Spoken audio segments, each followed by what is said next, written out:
Hello everyone. Today we are going to discuss about string matching algorithms, which means that we will be given a pattern string and we have to search its occurrence within a huge or a large text. This problem may not be new to you all because in your programming and data structure course you have already seen such kind of problem. But we will see that there are many new and interesting approach to solve this problem to find patterns within a big text string in a much elegant fashion. In the perspective of application, this kind of problem is widely used. You have also used such kind of an application because whenever you are trying to give a pattern in a big PDF document to find it, the result comes as a highlighted text where the pattern matches. So in the backend, obviously such kind of string matching algorithm takes place. So today we were going to discuss about some of the such algorithms which tries to match a pattern with within a particular text.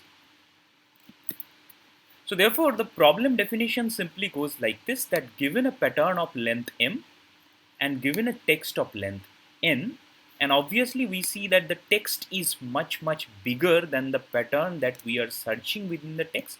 So we say that n is very large, but in some cases m can also be large in a practical cases. So we are trying to find whether a pattern exists inside a particular text or not. So this is a particular type of find, replace, search kind of a GUI that you are already being familiar with, where you give your text string here and the result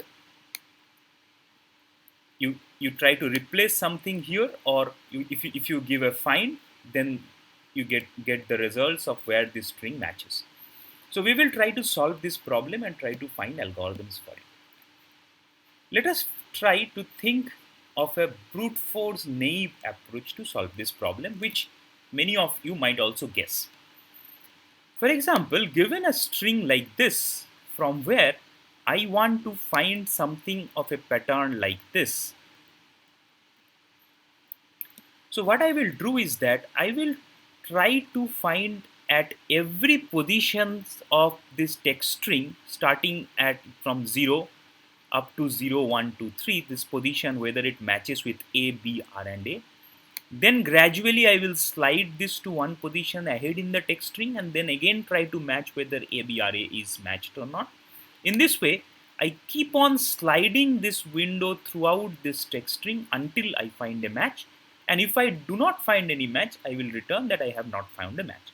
So here gradually at every point I extend it, I just drag this sliding window one step ahead in the text string and try to find the character wise matches in between.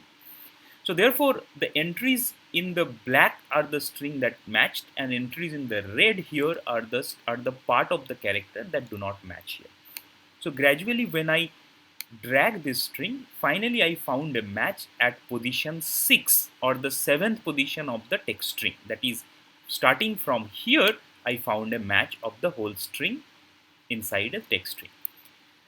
So therefore you can easily formulate an iterative version of an algorithm to do it, because you can see that this particular sliding window can slide at max from the index 0 of the text string to the index n minus m of the text string. So therefore wherever this is being placed, I check the length of this pattern throughout with respect to each character by character whether it matches in the text or not, and finally till I get a match. So therefore the iterative version of the algorithm, you can easily see that the outer loop will run from 0 to n minus m, that is the maximum length in which you can run over a text string. And then for every starting position of I try to see for m length window whether it matches the pattern string with the text string or not. If it matches, then I will try to increment and try to find whether everyone matches or not. And in this case, when I find that every piece of character in the pattern string matches with the text, then I return with telling that it has been matched from index I. Note an interesting point here, since this particular part here is inside the for loop, Therefore, and the starting position is the position of I from where I am starting the check in the text string. Therefore, every possible occurrence of the pattern string can be found. Whether it can be overlapping occurrence also can be found. For example, AB, AB, AB, AB, this kind of occurrences where I want to find AB, AB. So I will find overlapping occurrences. So this can also be possible since we have made this match found inside the outer for loop. However, if you try to only think about if I am happy if I get the first occurrence, then you can also pull this if condition outside the for loop. You can take this outside the for loop where you will be governed with the first match and then you will return. We can also think of a recursive definition or recursive formulation of the same problem. The recursive formulation says that whenever, let us try to match from the last character onwards in the recursion. So whenever I will see that tn, that is the last character of the text string, matches with the last character of the pattern string. In this case, I call the same thing over one character less. So now I am done with calling it within this part of the text string and calling it within and calling the recursion of within the pattern string in this part. So therefore, I call the recursion with n minus 1 character of the text string and m minus 1 character of the pattern string. If this is not the case, that means that the nth character do not match with the mth character. So the last character could match in the n minus 1th position of the text string. So therefore we call it in the n minus 1th position from the text string, but give the full thing because nothing has matched. And what will be my base condition? My base condition is that in this way, when n and m are reducing, I might get a chance that my n is much less has become less than m. In that case, there is no chance of finding the match since the pattern string length is more than the remaining length of the text string. So I return 0. In the other case, if I have exhausted my pattern string, that is my pattern string comes down to 0 and then hits back to -1, so it indicates that I have found a match, because in case of match only I am reducing the value of n, that is here. So therefore, when it hits upon 0 and comes to -1, then that means that I have matched every m occurrences in the pattern string within the text string, and then I return it as true or false.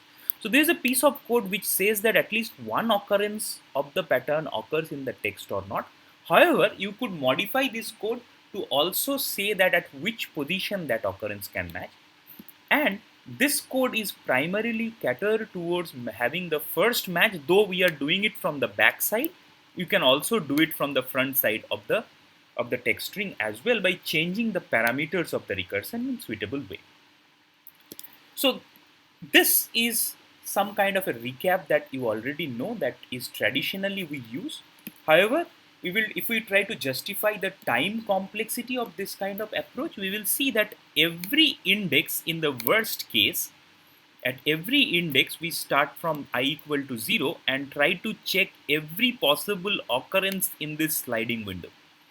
So when we start this sliding window, every possible m occurrences we check. And we check it for n minus m plus 1. So this outer for loop goes from n minus m plus 1 number of times, where each of the time we check it for m number of characters inside the pattern string window. So therefore, the total time complexity, as we can find here, is mn. So we require m into n amount of time in the worst case to find a match. So now the quest becomes that this is a pretty naive approach which we are already familiar with. Now our challenge is, can we do better? So let us see that fundamentally what are the new things that we could do over here to make it a little bit more efficient. So first of all, let us take an illustrative example to do this. So let us see this example. Suppose we have a text string like this, and we have a pattern string which says that the pattern string is this that I am trying to look for. And if you manually scan the text string, you will find out that I will get a pattern match here. From here, this position, I will get my pattern match here. So therefore, when I am doing a brute force search, what I am trying to do, since A does not match with the first pattern, in the brute force search, I slide the window of the pattern to the next position, that is here. Now I try to match B, it matches. Then this A matches. I shift my pointer back here, it matches. So this I do, shift it here, it matches. I shift it here, it also matches. I shift it here, it also matches. I shift it here, it also matches. Finally, when I come here at the position I found that here is the first occurrence where I found a mismatch. If you remember the brute force search, then immediately what I do is that I slide the window one position ahead and again take the pointer back here to start, or the I pointer back here to start my match again from this position. Here, here, here. However, if you look carefully, that one thing we have to eliminate to make our algorithm better is this I pointer movement should not go back and forth, because if it goes back and forth, so every time the length of the pattern string it has to traverse for every possible occurrences of I, and that gives rise to order of mn. So first of all, we have to find suitable ways so that we could eliminate this pointer to go back and forth and start rechecking once again.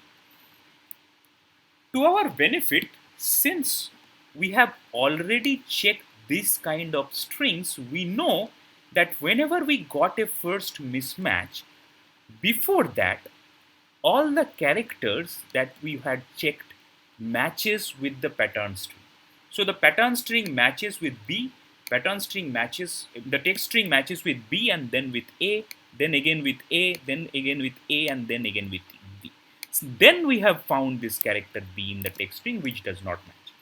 So therefore, we already have a knowledge of the previous 6 characters.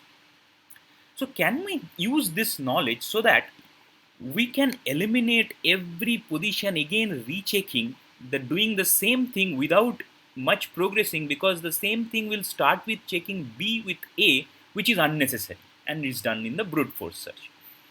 So can we use this knowledge first of all to do not check every occurrence of overlapping patterns, to use this to make greater jumps and in order to reduce the number of comparisons?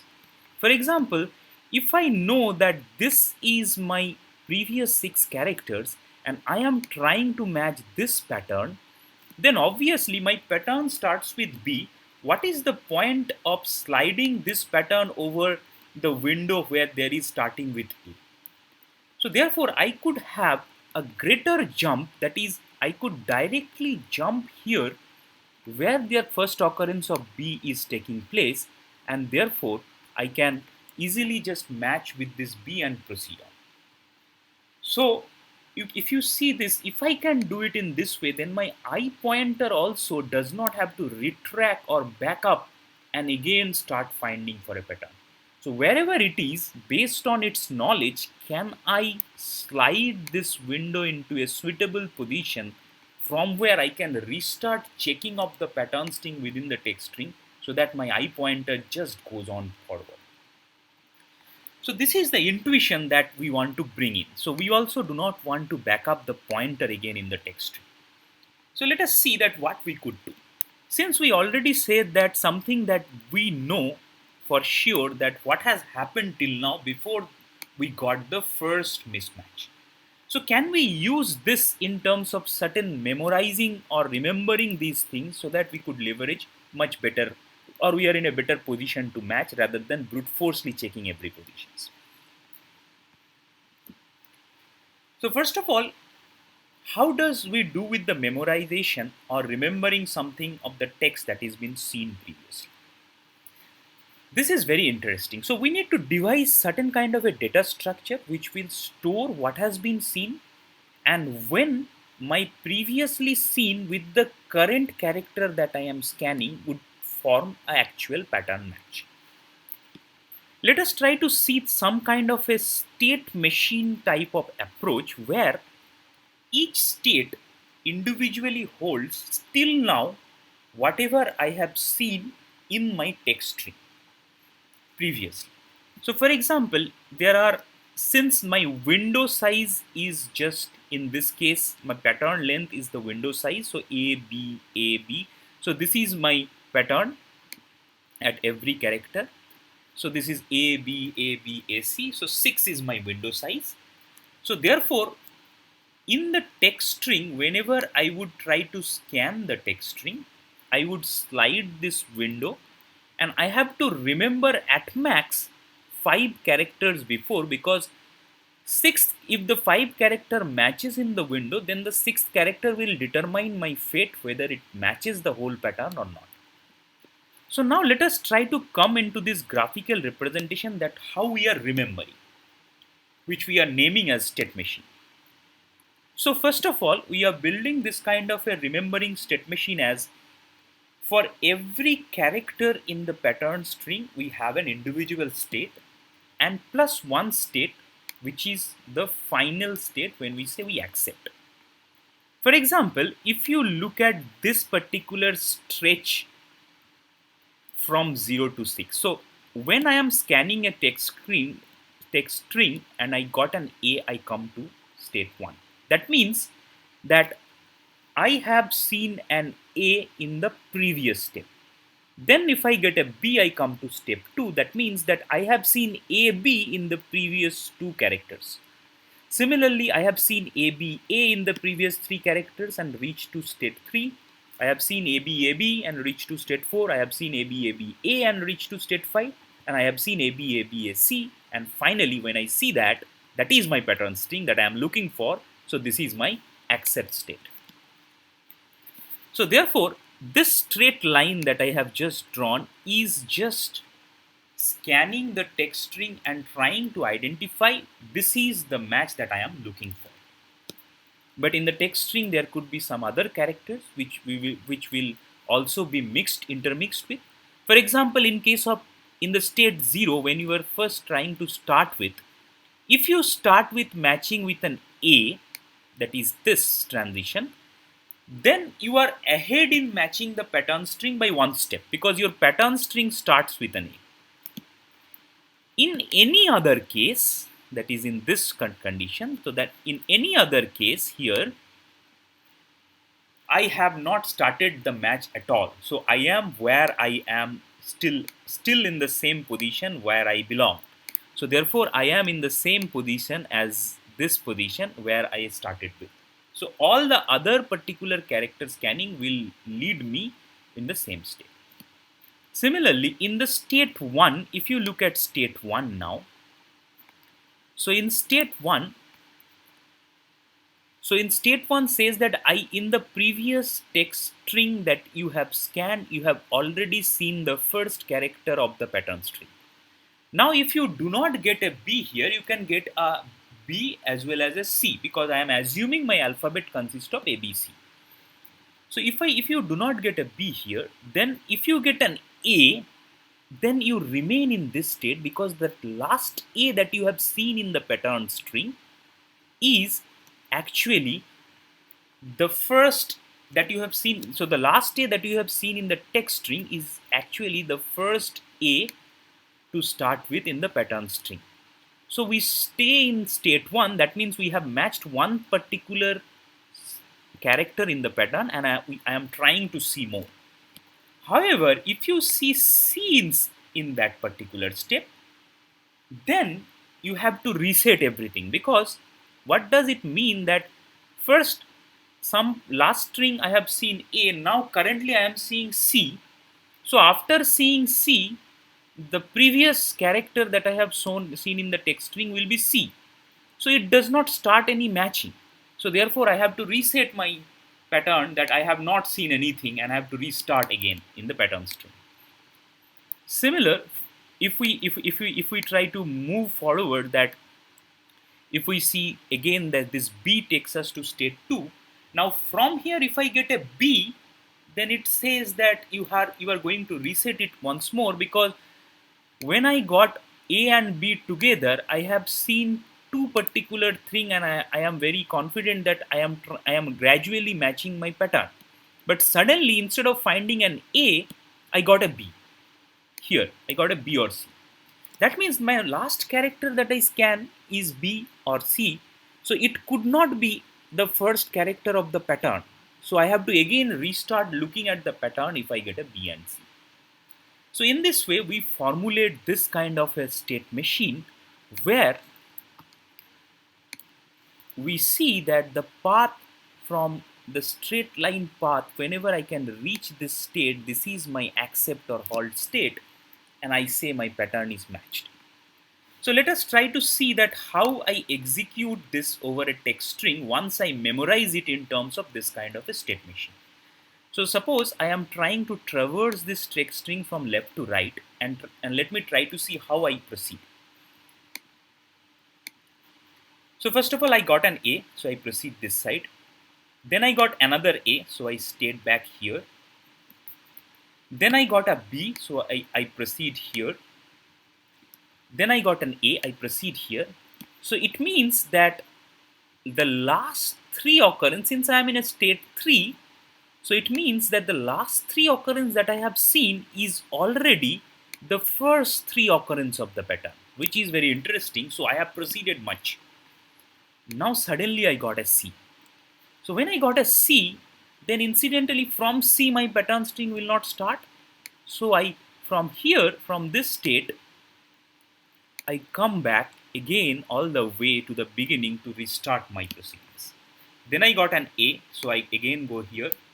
Then I got another A, so I again loop back in the first state.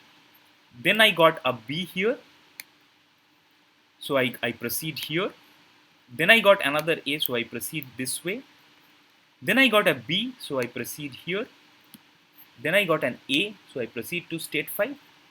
Then, my goodness, I got a C. So finally, I have reached to my destination where I can say that this particular string ending at C and starting from here is a match. Now, in any intermediate state, let's say in 4, where when I am 4, I was scanning this one to move to 4.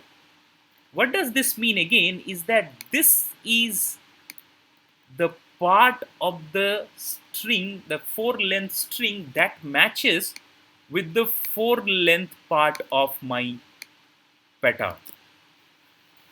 Therefore, this leads us to a very interesting observation, which says that the memorization process that I have just discovered in terms of state machine or whatever name I give, the state number that I reach is actually the last those many element in the text string that matches with the first those many elements in the pattern string.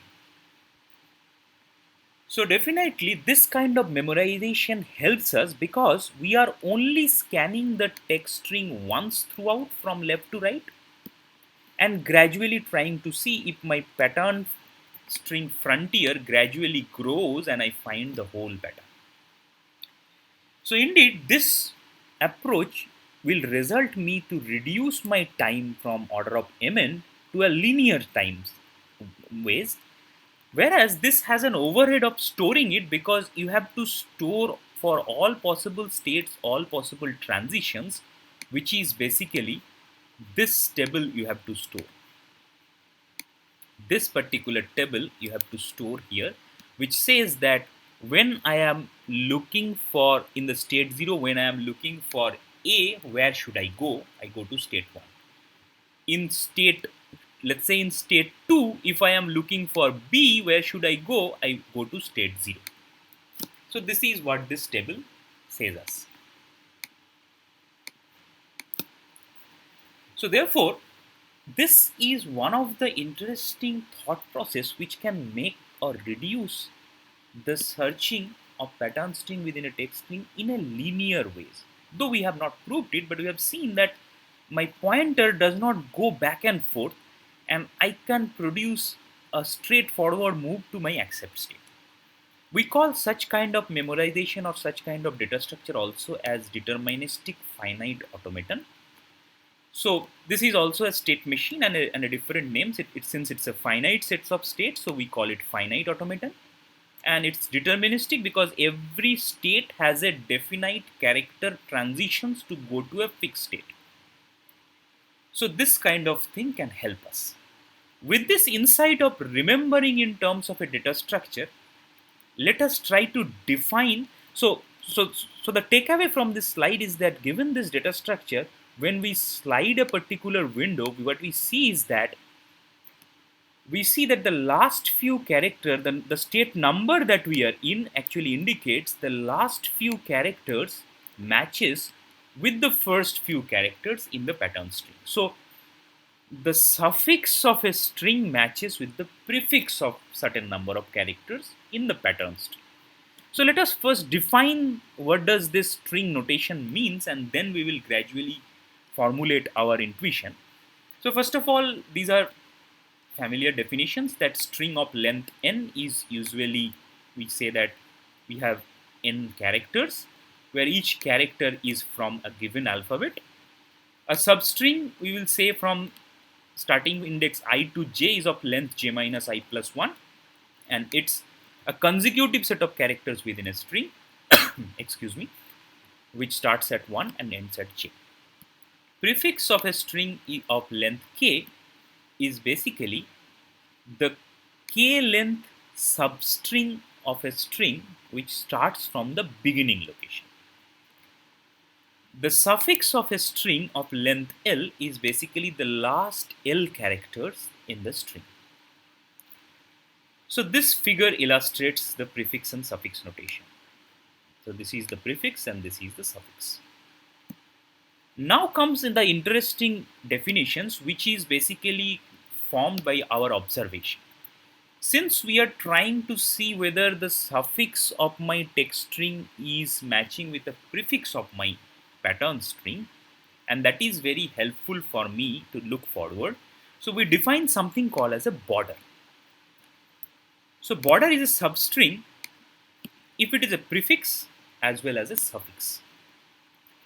So therefore, we say that a border of a string of length k is defined as the first k characters is equal to the last k characters. So in this case, you can see that my orange color parts, if their length is k, then this is the length of the border that I have found. Proper border is defined as, it's a border which is not the string itself, because this relation is valid for the whole string as well. If the whole string of length n is itself its prefix as well as suffix and it is the same. So those are not the proper borders. So the proper border is of length less than the string. So we will see that our intuition is to find the longest proper border. So let us elaborate on this intuition, that why we want to do it in such a way. So this is the famous algorithm which is proposed by three scientists called Knuth-Morris-Pratt, and which definitely takes its intuition from the data structure that we just now discussed of matching strings, and gradually try to make the string matching in a linear time. Let us see what do we mean by finding proper border of longest length. So therefore, we need to know that what is the length of a border and what is the longest proper border. So the length of a longest proper border we will try to update in a function which we call as a failure function. So let us straight go into an example. So suppose I am given a pattern string like this.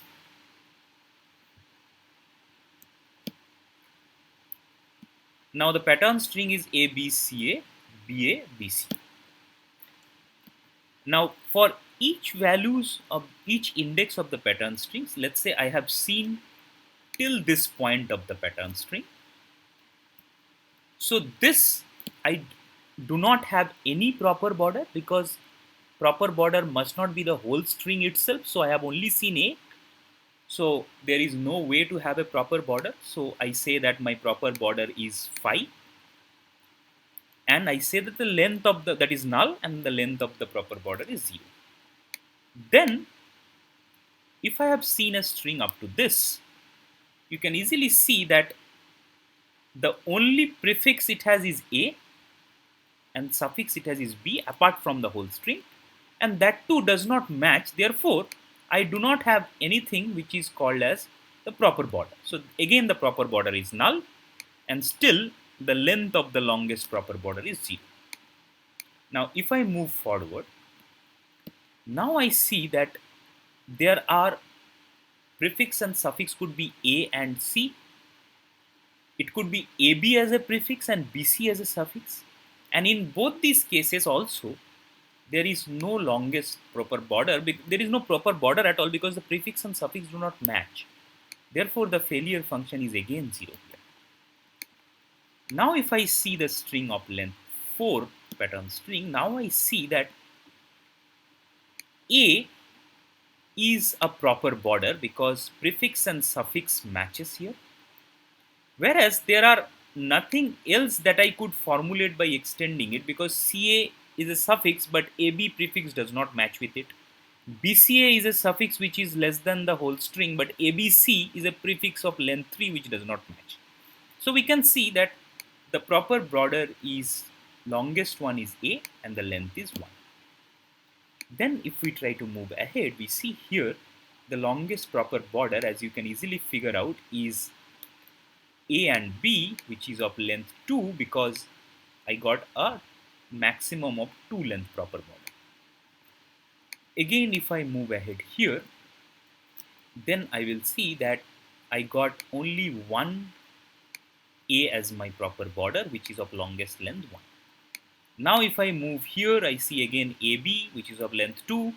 And then if I finally move here, this is interesting because I see a longer length border now coming here, which is of length 3 and which matches with the prefix of length 3 as well. So therefore, I have a 3 length proper border. So therefore, we can define the longest proper border for each of the index. So we say that a particular pattern string of length m, we define a proper border till the length I as the maximum value of k that I can find within this 0 to I position, where the suffix and the prefix match, and it is also not the whole string till I. So now let me try to point out that where we are trying to reach with this kind of computation. For that, let me recapitulate that what we have studied when we say that we want to have longer jumps and do not want to proceed recomputing again with these I values. You see here that why I can directly jump in this position, because all the earlier locations here, in all these cases, when I slide this particular pattern, this first occurrence of B does not match with anyone. Now, where can I jump? That is the main intuition which we will gradually unfold with this failure function or the longest length prefix. See, two things can happen. Given a text string like this, we are scanning in this way. Given a pattern string, we are trying to scan for each of the character matches with the text or not. So when it is a first character, when we are trying to see the first character, if it does not match, then what we do is that we simply proceed. Unless we get a point where at least one or more of the characters matches. So here you can easily see that we have reached a point by running in the pattern string where, let's say there are k number of characters here that we found a match, and in the I plus k plus 1th positions of the text string I found a mismatch. What can I say about this looking at the proper border? So remember that I have already defined proper border for every positions in this pattern string. So therefore I have a proper border of this position as well, which means that I know till which point my prefix as well as my suffix matches. So now when I see a first mismatch, I do not try to again check the whole string from this position. Rather, I know that this kind of a prefix matches with my suffix here. So therefore, I can easily drag the whole string directly to start with this position, so that I could already have covered the matches that I have here and in this position. What benefit does it bring? It brings that for these two positions I do not have to check.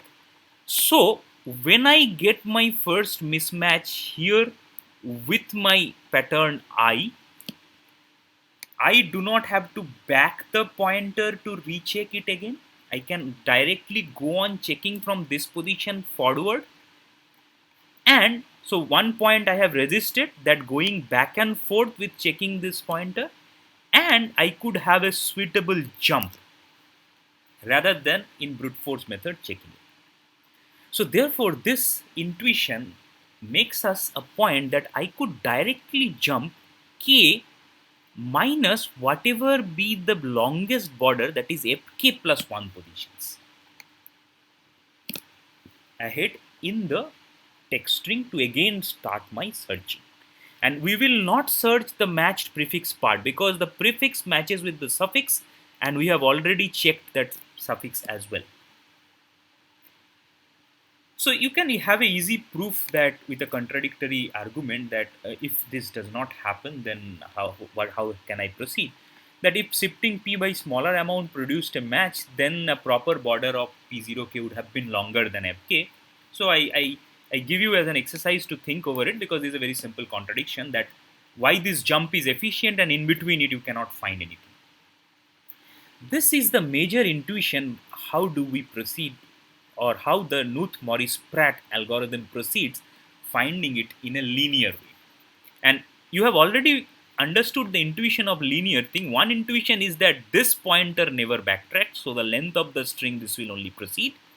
And finally, the pointer that tries to match each and every character inside a particular pattern string also does not go back.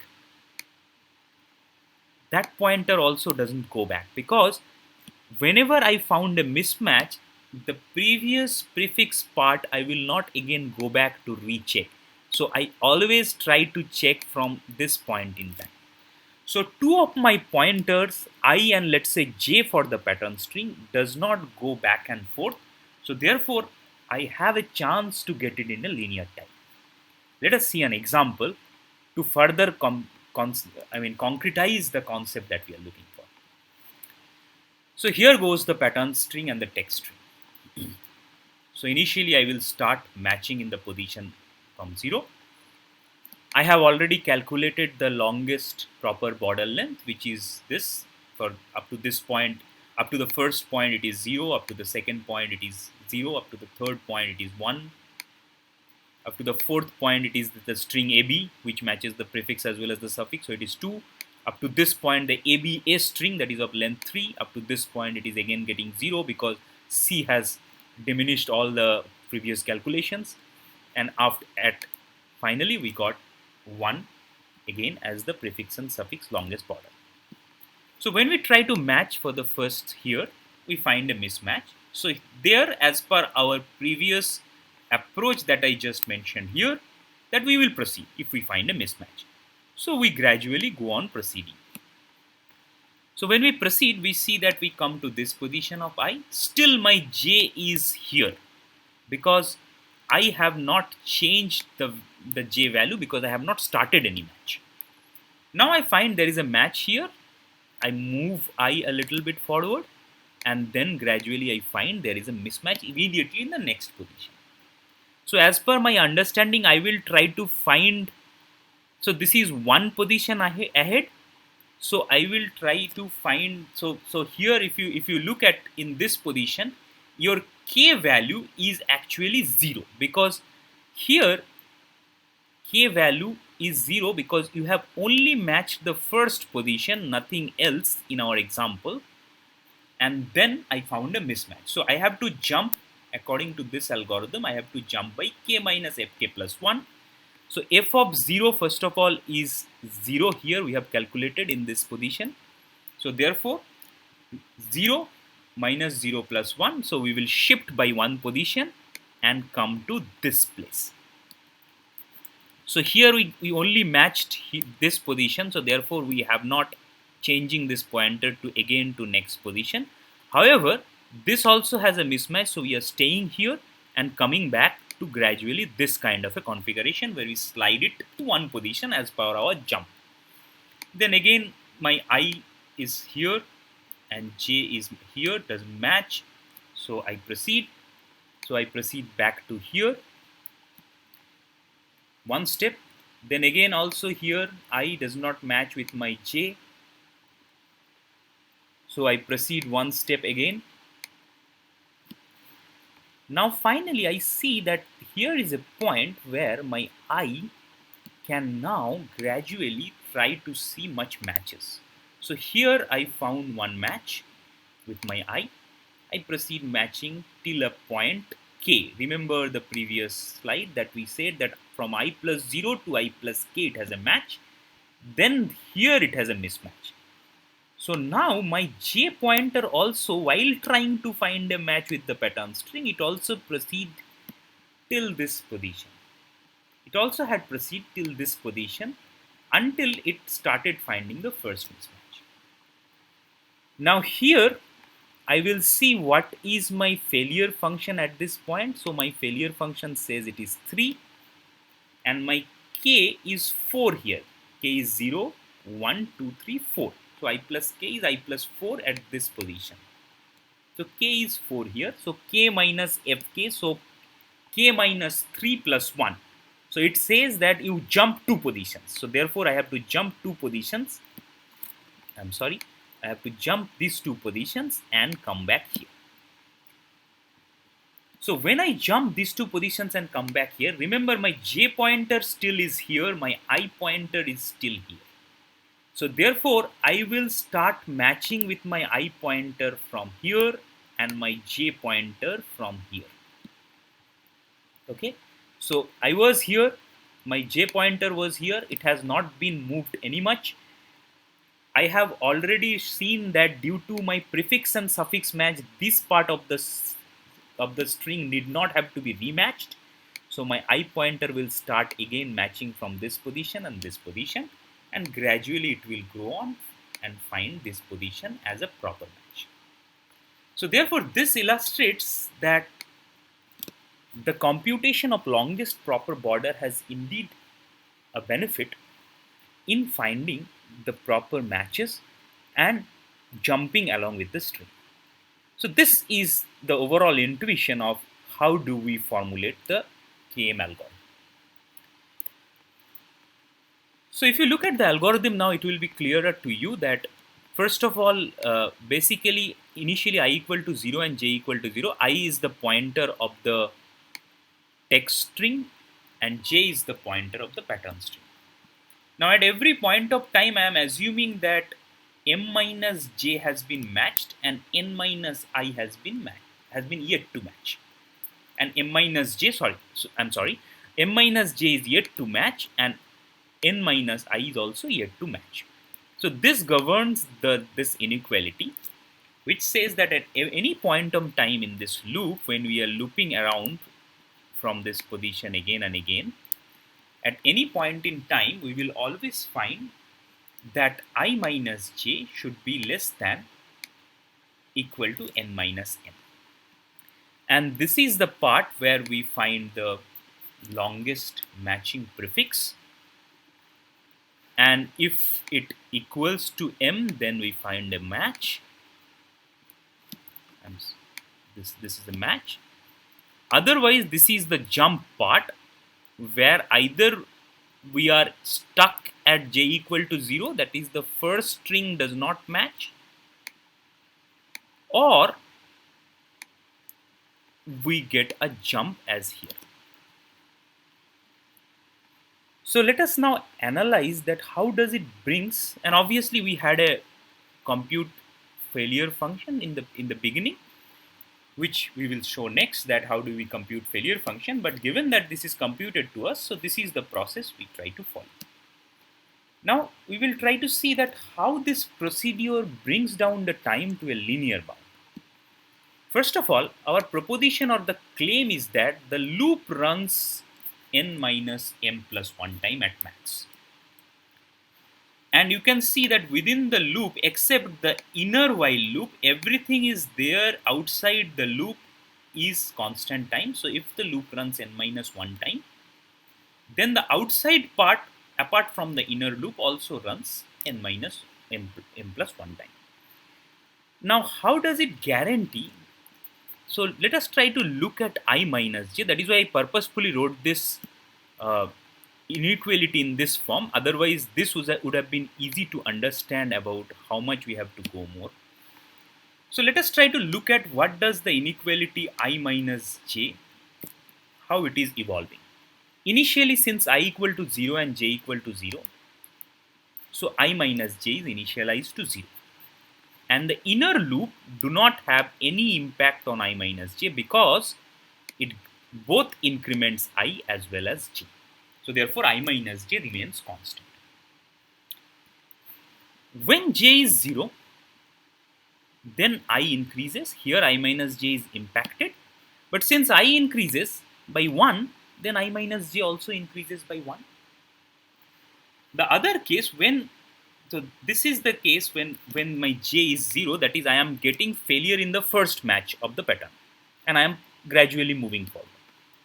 Now in case of jump, when I am not getting failure immediately at the first match, but after k positions I got a failure, then I have to jump. Now I have to see whether I minus j still increases in a linear way or not.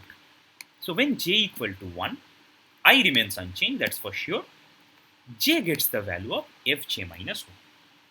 Now let us see, if j gets the value of fj minus 1, how does I minus fj minus 1 value is?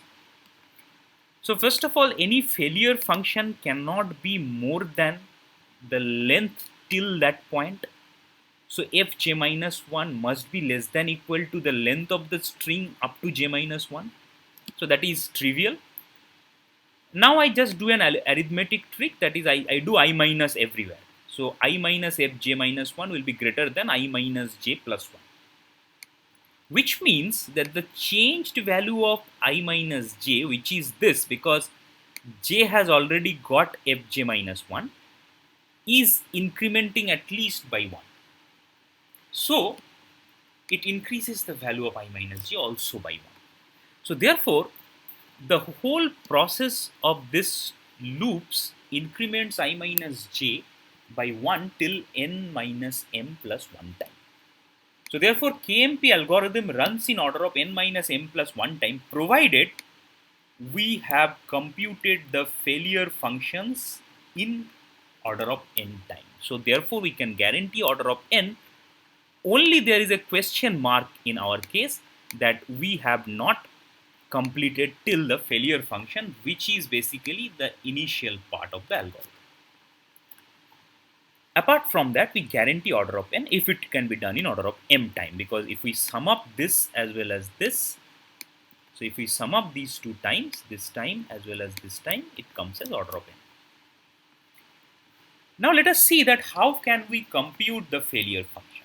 If you remember that the failure function is nothing but the longest length, proper border length up to that particular position of scanning of the pattern string. So what are we trying to look in the failure function? We are trying to look in the failure function whether or how much amount of the prefix matches with the suffix. That means that what is the longest length prefix that we match with the longest length of its own suffix. And there lies the trick. So therefore, we can, so given a pattern string, we can slide the same pattern string position by position and try to update the failure functions. Let us see how. So initially f0, when I have not seen any character in the string, the failure function is 0. When I have one character, that is a, what I will do, I will just slide it once and try to see if these two matches or not. What does it signify now? Since this string is the same string as I have done with this one, so therefore this signifies the first part matches with the last part or not. If it would have been matched, then we have incremented it. Since it is not a match here, so my f1 is 0. Let us come here. So when I come here, again, I try to see whether my this matches with this or not.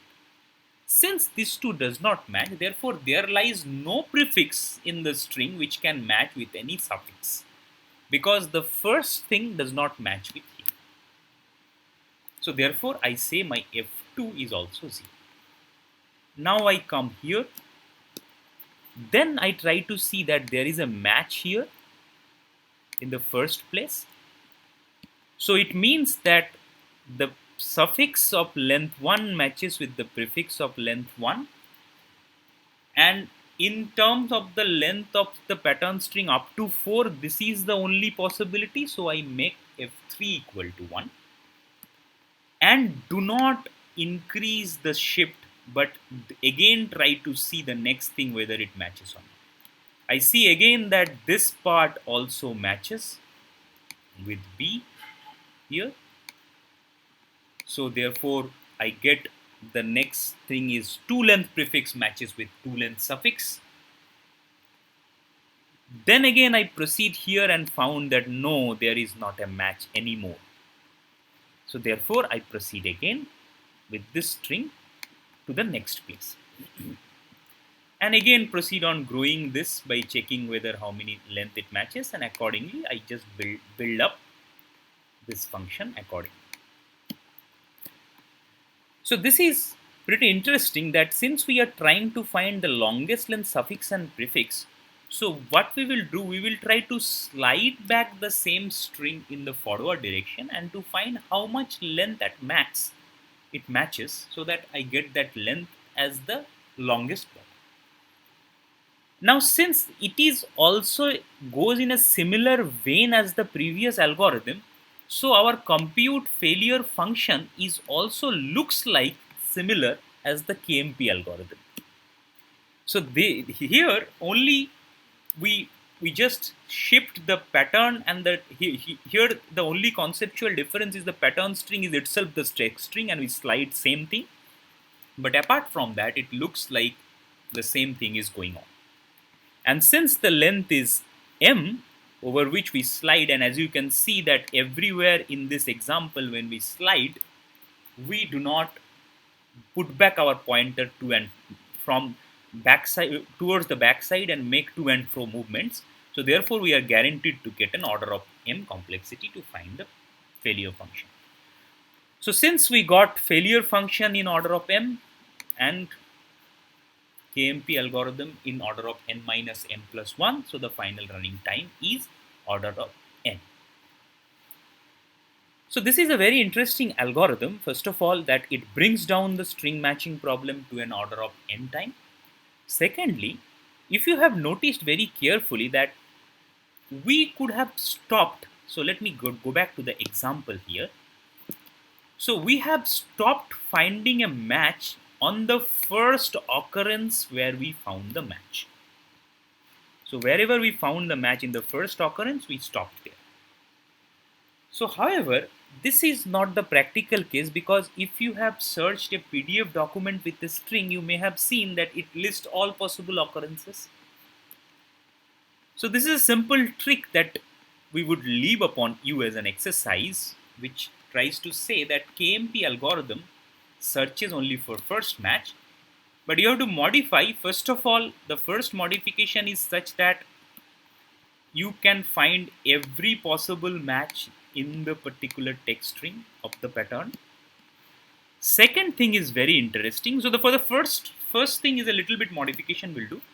The second thing is that not only this way, but you have to also find out a set of overlapping pattern matches. That means I am trying to find ABA, ABA. So therefore, my pattern matches here. In this case, if you see the pattern matches here, the pattern also matches in the overlapping way 3 times here. So you need to find out all possible occurrences. For this, a little bit of hint is that you try to bring modification to the concept of state machines or deterministic finite automation and try to reposition your jumps. So please think about it, and we will later discuss on this in more details.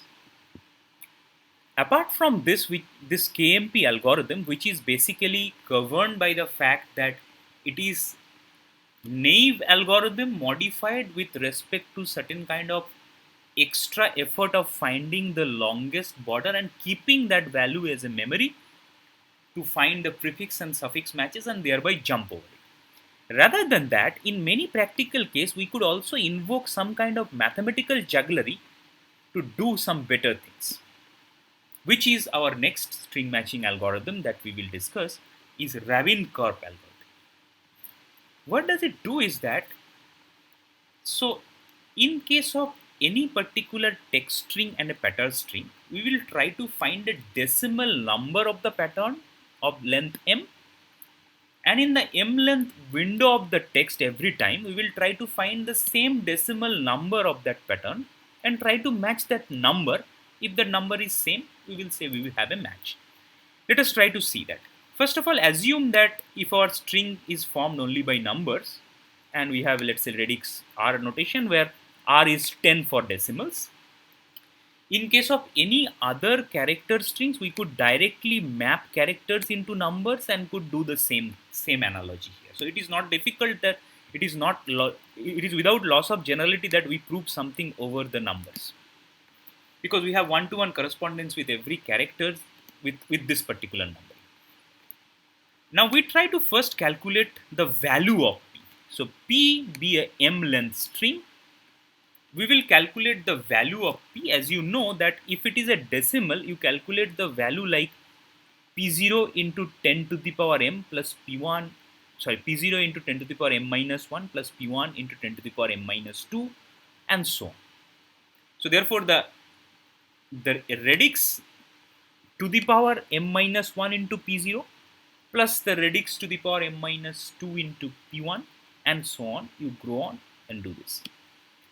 However, in terms of computing paradigm, we need to always think about reducing the number of multiplications and additions. So this Horner rule comes into picture, which says that I can do the same thing with theta m time, that is theta m number of additions and multiplications in this way, which says that I will do it nested multiplication. So what I will do is that I will multiply, let us assume for simplicity in explaining, let us assume R as 10, that is decimal system. So what I will do is that for P0 I will have 10 to the power 0. Then for P1 I will have R into P1 plus R into P2 and so on. Gradually I will build up. So for example, let us take this example. So if I have string 3, 2, 1, 4, 5 in decimal, what I will do is 5 plus 10 into 4 plus the rest thing, then 4 plus 10 into again 1 plus the rest thing and so on. So this nested operations is linear in terms of the number of operations with respect to the length. So we will calculate the value of P in such a way. It could be done in theta m time. Now also I see that this m window I need to slide over the text string to find that where it gets a match. So we get a window, we are gradually, this m window we are trying to slide over the whole text string where we gradually get a match. So therefore for each of the m windows that we slide upon, every time we try to compute the value of the value of each of the instance. For example, for the first case, we will do it by itself by the Horner's rule. So for first m length text string, we will calculate by the Horner rule. Now, when we switch over this m length text string into starting from T1, when we just push this m length one step forward, then very interesting thing occurs.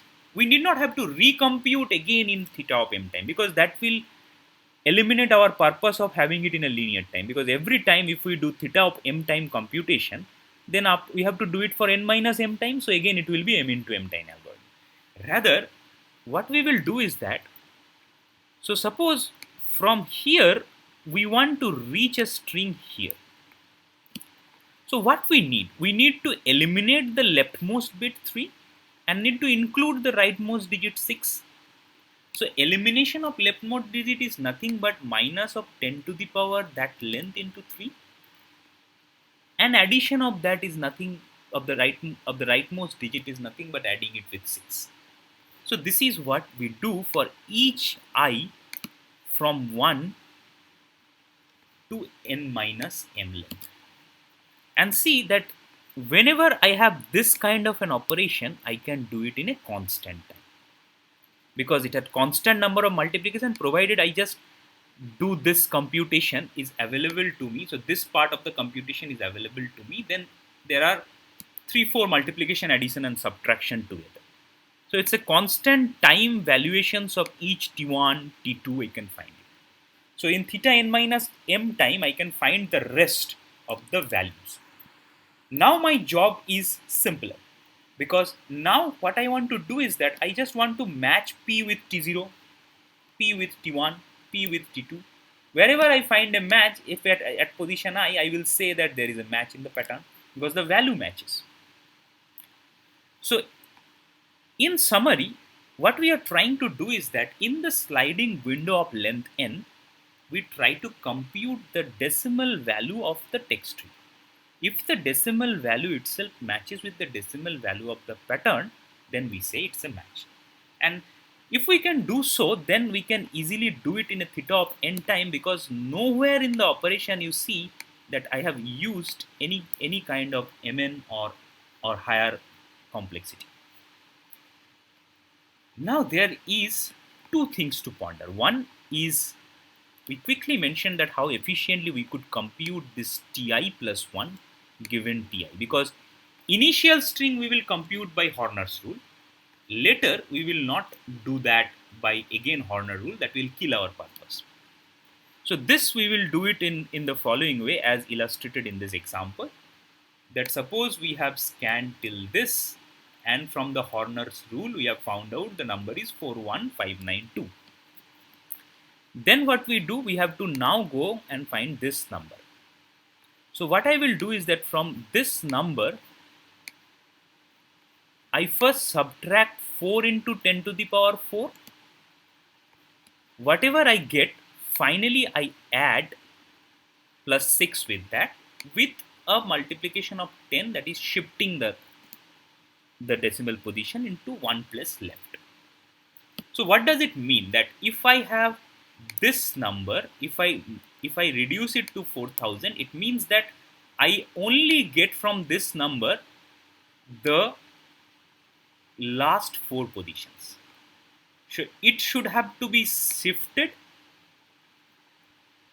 That's why I have to multiply by 10, and then some 6 to be added, so that you have to incorporate space for this. This is what in more mathematical sense we have written, that whatever we have calculated in Ti, the first or the most significant bit we have to drop, that is this part. We have to multiply again with the radix to shift it, that is this part. And then finally the rightmost bit we have to add on to make the final answer. So therefore, in this, whenever I compute a T0 by Horner's rule, then the shifting of the windows takes constant time in each of the cases. So that is what we mean by the efficient mathematical computations through which it can proceed. Let us take an example to make it more clear. Suppose we have a pattern string like this. So we compute this pattern string by Horner's rule, which is basically computed this way. So this Horner's rule is computed in theta m amount of time. Now given a text string like this,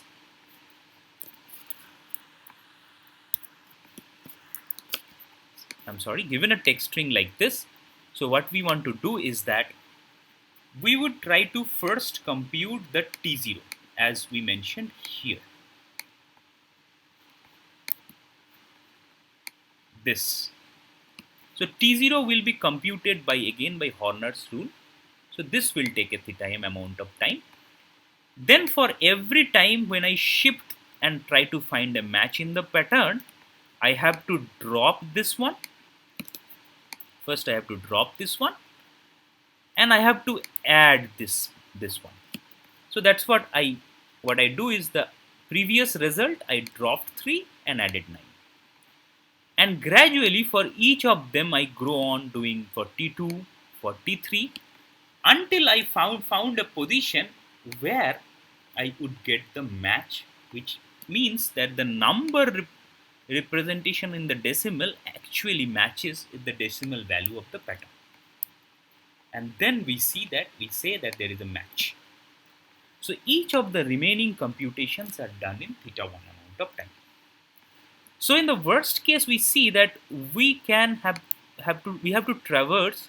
In the worst case, this match can be found at the last m length of the text string, somewhere here. So in that case, I have to travel theta n minus 1 amount of these order of 1 computations every time. So it will take, since it's a theta 1 computation, it will take theta n minus m.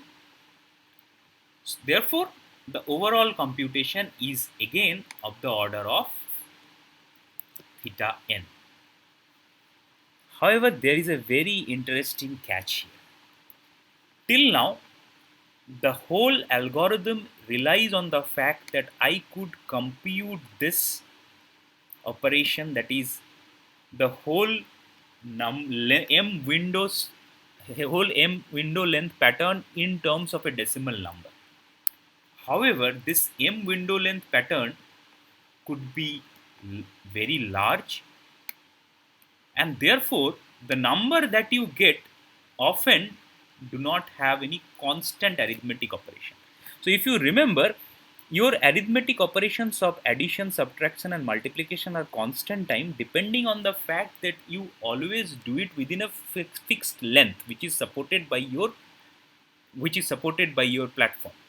Now if my m length is very long, then my decimal number would be huge, and for huge numbers these operations are not again constant. So the hashing comes us to the rescue. What we will try to do, we will try to create a hash map. How does it help? Let's say the simple hash map let us create as mod 997, which keeps the remainder when I divide by 997 to any number. So suppose this length is so long, this length is so long here that we could not compute. So what we compute is module 997 and this number it comes. Now we compute the hash map for the pattern, we compute the hash table value for the text string as well with the window length m. If it does not match, for example in this case, definitely the original length string does not match as well. Definitely this string does not match with the pattern string.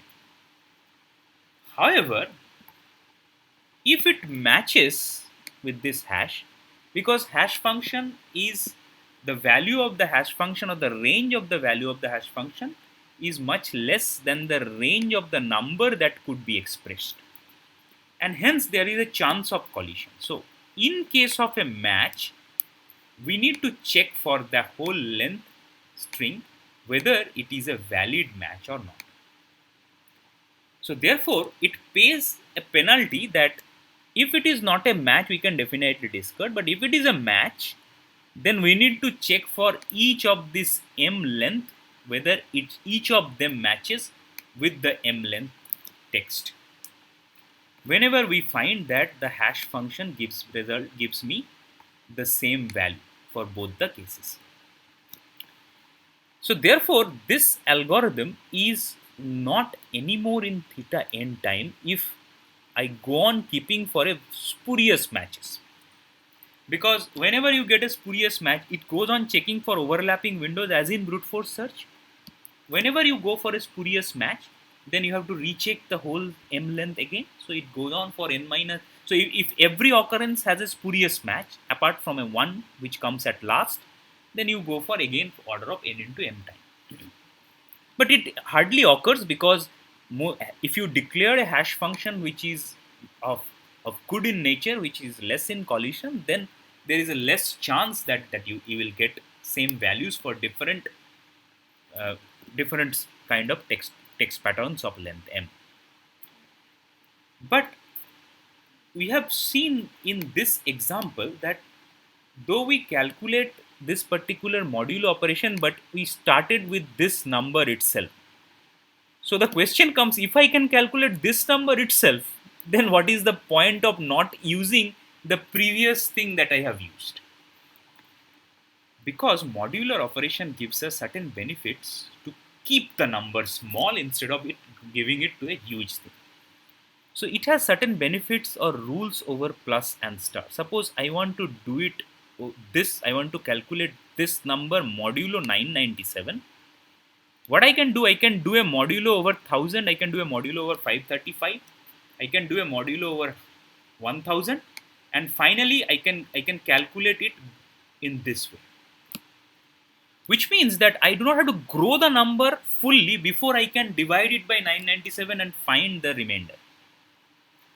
That is why these two operations are in modulus operator are very useful, where we could distribute the modulus operation inside the addition and multiplication. So if you rethink now our approach, in the Horner method also, suppose we are trying to take the whole number modulo q. Now the thing is that each of them is either multiplication and subtraction, so we could put this modulo q inside or distribute this modulo q inside by these two rules.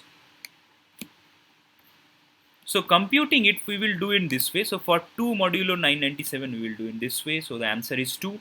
So 26, we compute 2 into 10 plus 6 using Horner's rule. So therefore, 2 is the answer into 10 from 6. So we can easily put this inside every operations to do not grow this number. Again 26 into 10, 265 into 10. So again, instead of growing 265 into 10 much larger, we can just have a modulus operation inside it again, and finally at the result to get this back and shown.